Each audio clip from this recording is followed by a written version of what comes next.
Semana del Orgullo en Sevilla, una época para celebrar, pero más que para celebrar, para reivindicar los derechos del colectivo LGTBIQ+. Derechos, libertad sexual y amor.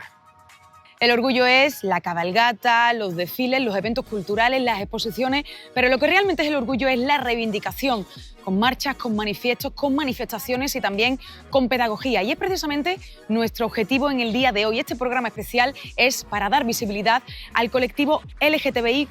Y para ello tenemos a una invitada muy especial. Ella es actriz, activista, mujer trans y una luchadora ferviente de los derechos del colectivo LGTBIQ+. Tenemos con nosotros a Lola Buzón. Muy buenas, encantada de tenerte aquí con nosotros. Bueno, Lola, queremos preparar un programa del orgullo, queremos hablar del orgullo real, de la igualdad, del pasado, el presente y el futuro del colectivo. Y para empezar, tú como activista también, por supuesto, de los derechos y de la igualdad real del colectivo, eres mujer trans, un orgullo para ti en el sentido de que lo cuentas, lo dices, tienes tus redes sociales y tu forma de contarlo para que también muchas personas, niños y niñas sobre todo también, que están empezando en esa transición o no saben lo que les está ocurriendo, conozcan de primera mano, como testimonio y como primera persona, pues tu historia. Entonces, nos gustaría que nos lo contaras. Vamos a dar un paseo, si te parece, por aquí, por este lugar, la Alameda, que también es un sitio referente del colectivo. Perfecto. Donde quiero que me cuentes, vamos a dar este paseo, tu historia, tus inicios, tu infancia. Cuéntanos qué fue para ti darte cuenta de que algo no iba, no voy a decir bien, sino que algo no estaba bien con lo que la vida te había puesto por delante. Es decir, el nacer hombre no era lo que tú querías. Sí, algo como que ves que tu interior y tu exterior como que no casan, o la manera en la que te percibe la sociedad no es en la que tú te percibes a ti misma, ¿no? Al final yo creo que esto viene de conversar mucho contigo misma, de conocerte a ti misma, que creo que es muy importante, ¿no? Y para eso necesitamos espacios seguros que nos permitan ser y conocernos a nosotros mismos y a nosotros mismos. ¿Cuál fue tu espacio seguro? Pues mi espacio seguro fue una red de amigos muy buena, una familia en la que se me permitía ser yo y sobre todo permitirme a mí misma conocer el mundo y qué es lo que existe y las posibilidades que tengo de ser yo. ¿Qué recuerdas de tu infancia, Lola? Pues yo recuerdo una infancia solitaria. Es verdad que quizá en los 90 en los que yo me crié, el mundo todavía no estaba preparado para, tal y como parece ser que empieza a estar ahora, para las mujeres trans. Pero sí que es verdad que yo pienso que tuve el coraje de crearme un nicho y una zona segura a lo largo de mi adolescencia, pues eso, que me permitieron desarrollarme tal y como soy yo. Mi etapa de crecimiento fue como niño gay, fue de la misma forma que la de la gran mayoría de los niños que nacimos en mi etapa, a finales de los 70 y crecimos en los 80. Del 100% de personas con las que he hablado, un alto porcentaje, un 90 y tanto, hemos pasado una infancia muy dura, una infancia que nosotros llamamos robada, porque nosotros éramos como queríamos ser y lo que somos. Ya tuviéramos más plumas, menos plumas, fuéramos más vistos o no. Claro, entonces el problema está en que tuvimos que crecer contra esa opresión que nos hacía la sociedad. Y ya a finales de los 90, en el 98, yo ya entraba dentro del ambiente, ya empecé a ver drags, empecé a ver transformistas, travestis, que era lo que antiguamente se veía aquí, y realmente yo decía que yo quería ser eso. Desde muy niño siempre me llamó muchísimo lo que era el arte, la escenografía, el arte de ser artista, ser actor y tal. El inicio fue muy costoso. Tenía 18 años, fui como todos los adolescentes y como los posadolescentes. Rebelde. Lo bueno que sí tuve es que aprendí de muchísima gente buena. En Sevilla tenemos una cantera muy grande de artistas que cada año se renueva, pero no es actual, sino que esto siempre ha pasado durante muchísimas etapas. Y yo tuve la suerte de convivir con una etapa muy veterana y con una etapa que éramos las emergentes. Entonces, claro, yo aprendía de las veteranas y me enseñaban todas las disciplinas artísticas de la noche, del underground, que eso es otro mundo aparte. Y claro, ahí fui creciendo.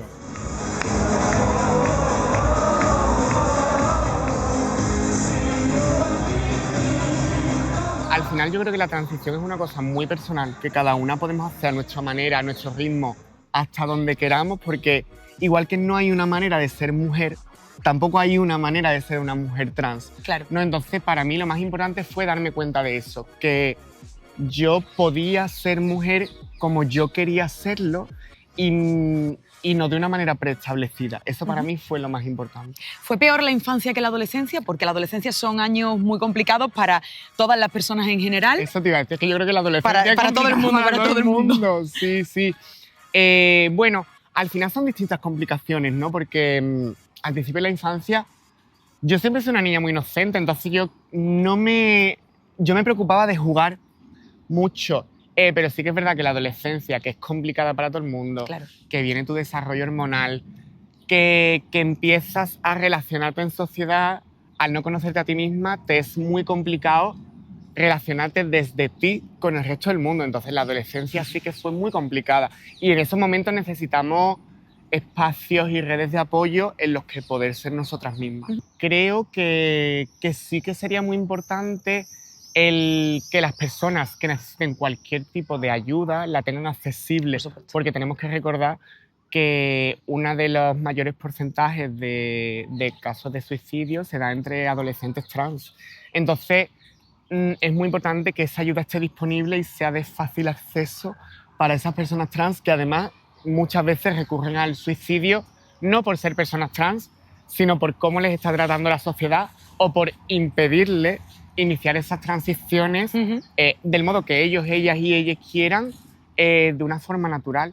Gracias a Dios, ahora mismo tenemos una ley que no nos obliga a pasar por un procedimiento hormonal para ser quienes somos, que precisamente eso nos abre muchísimas posibilidades. No decimos que estamos obligando a los menores a hormonarse o a operarse, para nada. Esta ley nos abre la posibilidad de ser quienes somos sin ningún tipo de medicalización, cosa que es muy importante. ¿Cuáles han sido tus referentes en las que te fijabas cuando eras pequeña? Es que precisamente cuando yo era pequeña las mujeres trans eran muy señaladas como algo muy exótico, ¿no? Como algo de fetiche, como si estuvieran en un zoo y se las miraba desde lejos y eran a la vez lo atractivo y lo prohibido.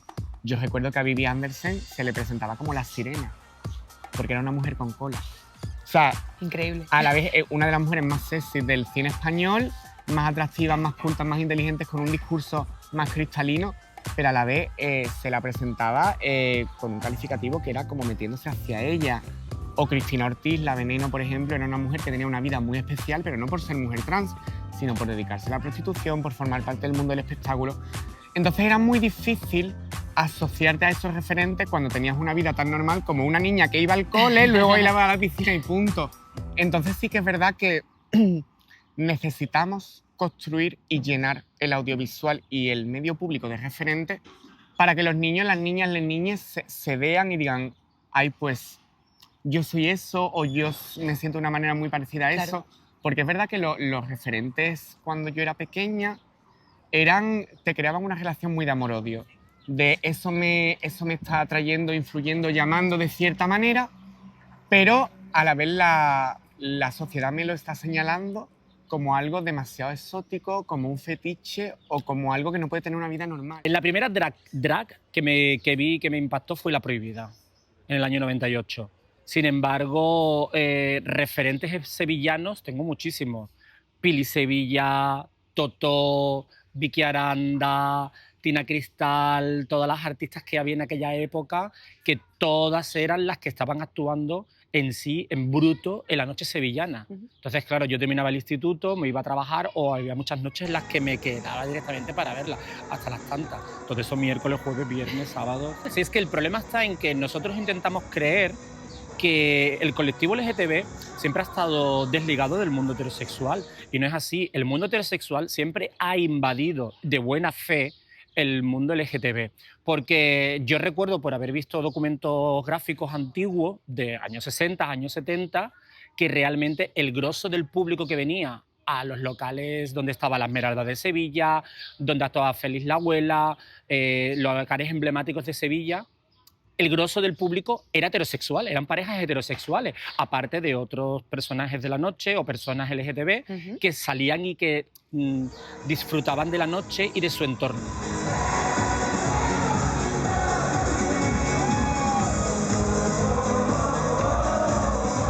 Bueno, Lola, una parte también importante, ¿no? Es hablar del pasado, porque hay que entender y conocer ese pasado para saber hasta dónde hemos llegado y todo lo que queda todavía por luchar dentro de los derechos del colectivo. Pero creo que una parte importante también es resaltar ese ocultamiento, esa persecución que ha tenido parte del colectivo, yo diría todo el colectivo, pero sobre todo una parte en concreto, que son, creo que las drag queens, ¿no? Esas mujeres que se subían a plataformas, que se pintaban de forma muy extravagante, ¿no? Que las seguimos teniendo y que obviamente hoy están muchísimo mejor visto, para que me entiendan, pero ha habido una época en la que no ha sido así. Hablábamos de referentes para ti, ¿no? Y a lo mejor ellas, no, como no era tan visible con tu edad, no eran un referente, pero existían. ¿Qué podías contarnos de toda esa época, de ese momento? Sí, además, fíjate, bueno, en general el mundo del espectáculo, ¿no? No tanto las drag king como ahora que parece que también surgen los drag king, ¿no? Que son chicas que se visten de chicos, o durante los años 80 mujeres trans a las que durante los 80 se les llamaba travestis, con tilde en la i. O sea, que dentro del mundo del espectáculo, evidentemente, pues las mujeres trans han estado asociadas al espectáculo queer, los hombres gays que se vestían de mujeres.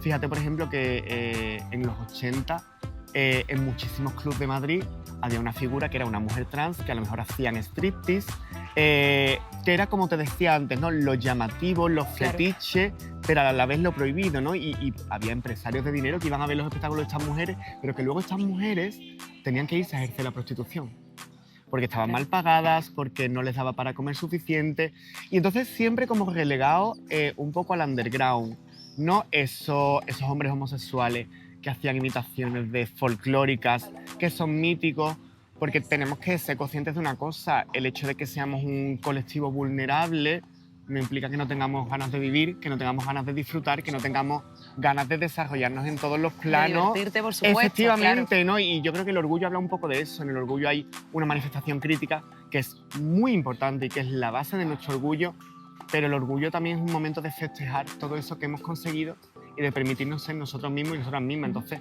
evidentemente, la cultura LGTBI existe y ha acompañado la reivindicación LGTBIQ durante toda nuestra historia. Hay personas que tuvieron que hacer de su vida laboral la prostitución porque no tenían otros derechos. Había otras artistas que lo combinaban también con la prostitución. Las que no lo combinábamos con la prostitución hemos sido simplemente artistas. No hemos sido cosificados de cierta forma. Sí, como artistas gays o artistas LGTB, pero no cosificados como un objeto. Antes de seguir hablando del pasado, quiero centrarme, ¿no?, en una reflexión que acabas de hacer.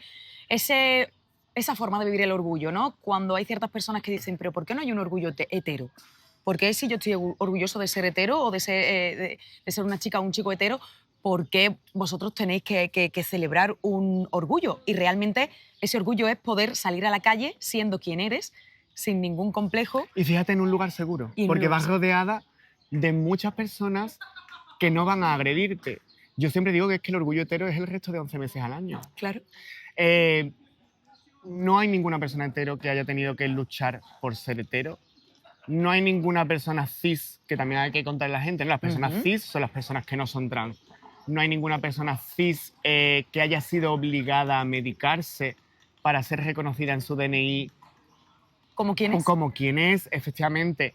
El orgullo LGTBIQ no se trata de hacer de menos a las personas que no son parte del colectivo LGTBIQ+, sino se trata de abrir un lugar y un espacio para la celebración y para la reflexión durante todo el año. Claro. Entonces, como te digo, el orgullo hetero es el resto de 11 meses al año.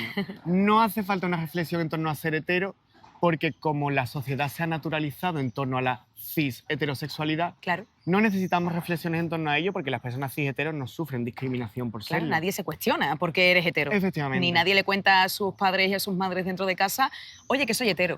Bueno, volvamos otra vez a hablar de ese pasado, tendremos tiempo de hablar del orgullo actual, sobre todo centrado en Sevilla. Ese pasado está lejos de nosotras, no hemos vivido, gracias a Dios, esa persecución, ese ocultamiento, ¿no? Esas situaciones complicadas dentro de tu vida diaria.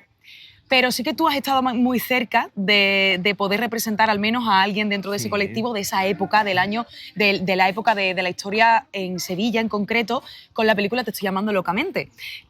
Bueno, esa película creo que te ha dado muchas cosas bonitas, has llegado a la gran pantalla como actriz, como la actriz que eres, pero cuéntanos un poco cómo ha sido vivir toda esa parte que realmente tú, con tus 30 y pocos años, no lo has vivido en tus propias carnes, pero has podido representarlo a través de una actriz.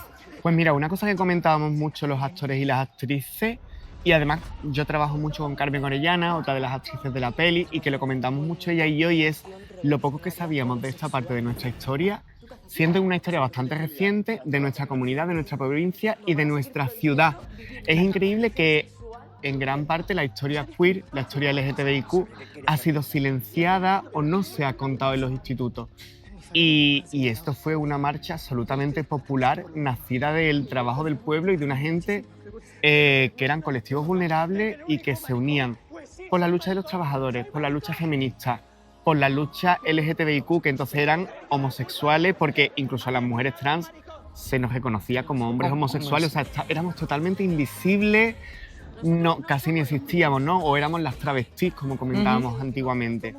Y lo más interesante ha sido el proceso de aprendizaje y, por supuesto, representa a un icono de la lucha trans como es Marc Ambroye en pantalla. Para mí ha sido un gustazo y una responsabilidad.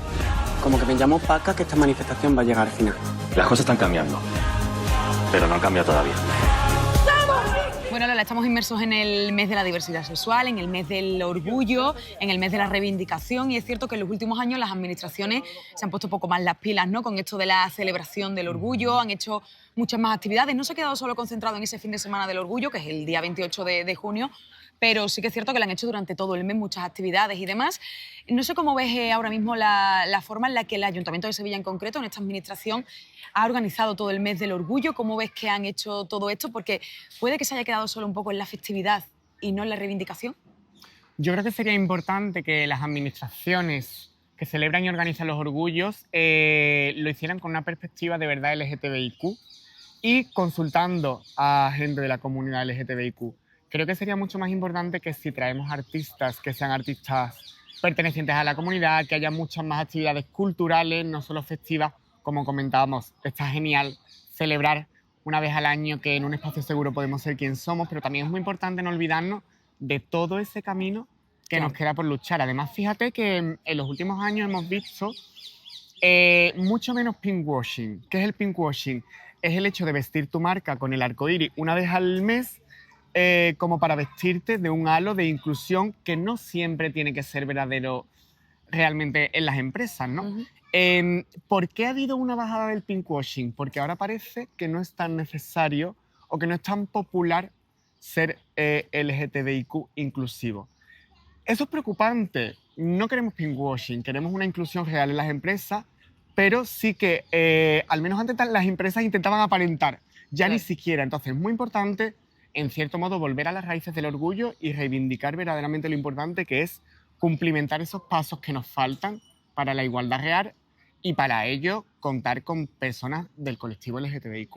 Bueno, el Ayuntamiento ha hecho un despliegue, como decíamos, bastante grande en esta ocasión, este año, pero se ha quedado en un orgullo en el que se ha criticado también mucho, no solo por la campaña, a lo mejor, ¿no?, porque es cierto que incluía también el colectivo, sobre todo de gays, dentro de las cofradías, por ejemplo, con ese cartel, pero sí que ha faltado, o eso habéis dicho muchos de los activistas del colectivo, la reivindicación en esa campaña. Sí.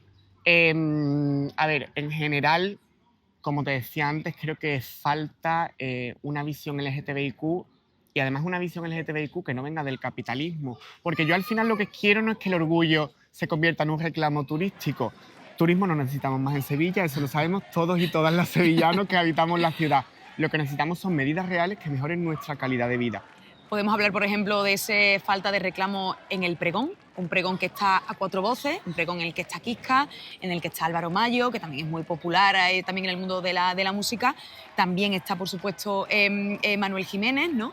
Pero también está Belén Esteban. Se ha criticado mucho, tú en tus redes sociales, por ejemplo, lo has dicho. ¿Qué te parece esa... bueno, el que esté Belén Esteban, esa decisión de también tener a Belén Esteban, porque es Belén Esteban, pero bueno, Claro, hay que tener claro que aquí no hay una lucha personal contra Belén Esteban, que probablemente sea una tía maravillosa en su día a día, pero como decimos, bueno, al final es que el presupuesto para traer a Belén Esteban aquí ha sido de 26.000 euros, que probablemente si se hubiera invertido de otra manera en el colectivo hubiera tenido una repercusión hacia nosotros mucho más importante. Además, no nos podemos olvidar que la visibilidad es pedagógica y haber hecho visible aquí a una persona perteneciente al colectivo quizá hubiera sido mucho más interesante para el bienestar del colectivo que traer a Belén Esteban. Ya te digo, esto no es nada personal contra Belén Esteban. Claro que no. Es algo personal contra que venga una persona cis hetero, que por mucho que ella sea una aliada, que seguramente lo sea, yo no dudo que ella respete y adore al colectivo, pero ella nunca va a entender lo que es ser del colectivo simplemente porque no lo es, no por una cuestión de falta de empatía. Y porque el mes de la visibilidad del colectivo es muy importante que ese escenario lo ocupemos voces del colectivo. Hablamos del presente un poco del colectivo. ¿Cómo ves el presente? Al conseguir derechos no solo desbloqueas esos derechos, sino que desbloqueas esas nuevas fronteras a las que acceder. Además, no podemos negar que en los últimos años ha habido un repunte de discursos LGTBI-fóbicos, incluso podemos decir fascistas, tanto en las redes sociales como en muchos medios de comunicación, como por parte de muchos partidos que además ahora mismo bueno, están en el Senado, en el Congreso de los Diputados, etcétera, etcétera. Entonces, para mí eso ha hecho que haya una falta de pudor en ser LGTBIQ-fóbico y además parece que ahora es como underground y revolucionario no estar con los derechos sociales un poco. Entonces, creo que ahora mismo lo que hace falta es mucha educación y mucha pedagogía con las nuevas generaciones para que no olvidemos de dónde venimos y eso nos va a aclarar mucho hacia dónde debemos ir. Derechos tenemos bastantes.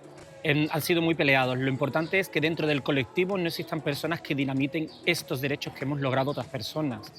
Yo me acuerdo con 18 años haber ido a todas las manifestaciones en un año que se podían hacer por parte de las asociaciones y colectivos. A partir de ahí en adelante. Me hace gracia porque cuando yo voy por la calle y veo actualmente a parejas de adolescentes, de chicos, incluso de chicas, agarradas de la mano, no se me deja de saltar una sonrisilla picarona como diciendo, wow, qué guay que podáis hacer esto, gracias a todo lo que, pero no solo lo que hice yo, sino lo que hicieron todas las personas que vinieron de los 80, de los 70, de los 60, todas las personas que fueron cimentando el camino para que actualmente la gente pueda ir por la calle. Obvio que nos están vapuleando y obvio que existe la ignorancia y el analfabetismo LGTB, obvio que existe todavía el insulto, la homofobia, la LGTBI-fobia, pero realmente nosotros hemos conquistado muchísimos espacios que antes no los teníamos. Por tanto, lo importante no es los que vengan de fuera, que también lo son, que nos quieran dinamitar todos nuestros derechos, nuestras leyes y nuestros deberes también como personas y ciudadanos LGTB de un país, sino también las personas que están dentro del colectivo, que no se olviden que a lo mejor lo que no les sirve a ellos, les sirve a otras personas que están detrás. Entonces, tiene que haber un punto equitativo entre las dos realidades, la actual, que todavía las personas que somos anteriores convivimos, y la real, la actual, que es lo que están construyendo ellos para su futuro. Lo importante para todas las personas que sufran una agresión, ya sea LGTB-fóbica o machista, realmente es el poder saber que tienes el derecho y el deber de denunciarlo. Si no lo quieres denunciar por ti, hazlo por las personas que vienen después, porque la ley está ahí. Tenemos la suerte, en contrario a lo que tenían las personas de los 70, de los 80, incluso casi de los 90, que la ley de vagos y maleantes se terminó de erradicar a principios creo que de los 90 o mediados, no me acuerdo muy bien, perdón. Tenemos una ley que nos ampara, tenemos los derechos humanos, tenemos leyes que nos amparan realmente donde antes no se podía, donde antes tenías que aguantarte con una agresión, con un insulto y con todo. Por tanto, el derecho y el deber van unidos de la misma forma a la persona agredida, a la víctima de la agresión. Por tanto, sí hay más mecanismos para visualizarlos. ¿Crees que nuestra generación ha entendido por la lucha desde hace 2 o 3 décadas quiénes somos y lo que hemos tenido que pasar para llegar a esta casi libertad total, pero que las generaciones que vienen ahora, ¿no? Las generaciones de chicos y chicas de 10, 15 años, han perdido un poco la falta de esa lucha o el aprendizaje por lo que se ha luchado? Yo creo que esa distancia de la historia y ese posicionarnos a las personas LGTBIQ, sobre todo a las personas, sobre todo a las mujeres trans, como objeto o como inicio de todos los males de la sociedad, ha hecho un poco que sí que se recrudezca la LGTBIQ-fobia.